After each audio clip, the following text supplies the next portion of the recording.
Hi guys, welcome back with me again in this channel. On today's tutorial, I'm going to show you how you can extract music from a video in the Shortcut apps.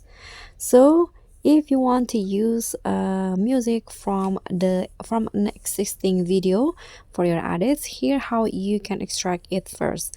So open your Shortcut apps and then just click on this extract music button at the top in the Shortcut homepage, and then just select the video of the music that you want to extract it. For example, here I'm going to extract from this videos right here.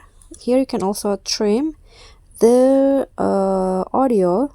For example, I'm going to just use 10 seconds, and after that just click on the plus icon.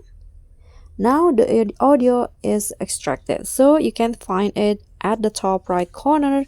So this is the extracted audio, and if you want to add it into your video editing, click on the plus here, and here you can select the video that you want to edit. For example, this one, click on next, and the audio will be added to your videos. So that's all from me. Thank you so much for watching. Don't forget to like, comment, and subscribe. Also click on the thanks button. Bye.